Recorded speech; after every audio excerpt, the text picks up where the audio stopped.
Salutations, je suis Alfred Kermit et bienvenue dans ce chapitre 22 des archives de l'âge d'espoir d'Iridia. Cachou, durant le week-end, avait repéré un membre des Mara von Noctem qui s'était caché dans les ombres pour l'espionner. L'assassin s'était fait abattre d'un tir d'arme à feu en pleine tête par Talion lui-même, servant d'ange gardien pour l'adolescente. Le soir même, ce dernier avait débarqué dans la chambre, s'étant ainsi présenté au trio afin de les rassurer. Il leur avait raconté quelques histoires, dont notamment le fait qu'il était originaire d'un autre monde, bien loin d'Iridia, il y a des millénaires de cela, sa porte interdimensionnelle l'ayant rendu immortel, où il jouait déjà agent double contre un certain Madoata. À l'issue du week-end, Elisabeth Lunadel et Elisa Ventress s'étaient affrontées durant un Akugnaï. Cela avait été organisé suite à une altercation entre les deux femmes. Ce fut la paladine qui avait invoqué le duel. Pour ce faire, tout le gratin de l'ordre de Dourenoul et d'Espina avait assisté à l'événement. Elias le Solaire et Nina Caleb ayant arbitré le combat. Elisa avait semblé prendre l'avantage tout en se vantant et en narguant son adversaire. Mais cette dernière s'était relevée et avait fait appel à ses pouvoirs de lumière à pleine puissance, issus de l'artefact connu sous le nom de l'âme de Varska. Alors que la paladine s'était apprêtée à achever la championne de Carmilla, Nina était intervenue en se transformant sous sa forme de Lamia. Fort heureusement, c'était Oshizora qui avait débarqué à l'improviste pour mettre fin à cette folie.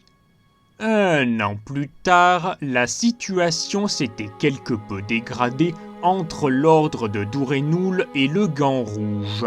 Nina Caleb ayant eu vent du lien entre Talion, Cachou et le monastère, elle avait coupé les ponts, interdisant formellement à Shaun et Julia de revoir leur ami.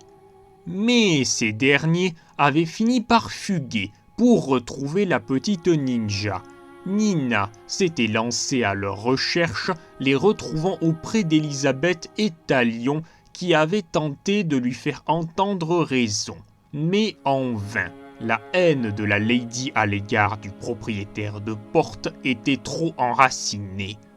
Elle s'était malgré tout calmée, ayant quitté son fils en de très mauvais termes. 4 ans plus tard, Talion s'était décidé à amener Cachou, Shaun et Julia à Espina, à l'hôtel du Gant Rouge. Là, ils y avaient retrouvé une Nina Caleb épuisée et une Elisa à moitié handicapée, le jeune homme s'étant ainsi réconcilié avec sa mère. Cette dernière avait fini par passer l'éponge vis-à-vis du propriétaire de porte, à la grande joie de Cachou.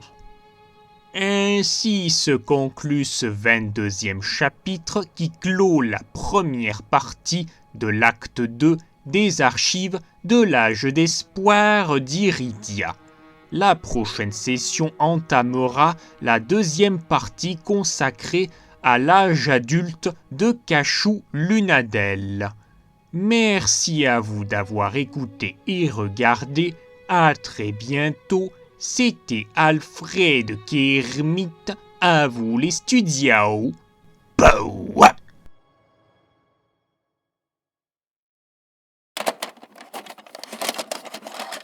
Eh bah dis donc, mamie Nina, 4 ans c'est vraiment long. Oui, c'est vrai, mamie Nina, t'étais vraiment une tête de cochon. Oh, les enfants, ça va pas de dire des choses pareilles à votre pauvre petite mamie. Oh, je vous jure, y a plus de respect pour les aînés de nos jours. Mais au moins ça s'était bien fini de ce côté-là, c'est tant mieux, non? Oui, c'est vrai, papa papa et maman, ils ont pu retrouver Cachou, c'était bien, non? Ah oui, c'est vrai que ça s'était bien fini de ce côté-là. Mais bon, la suite au prochain épisode, j'ai envie de dire.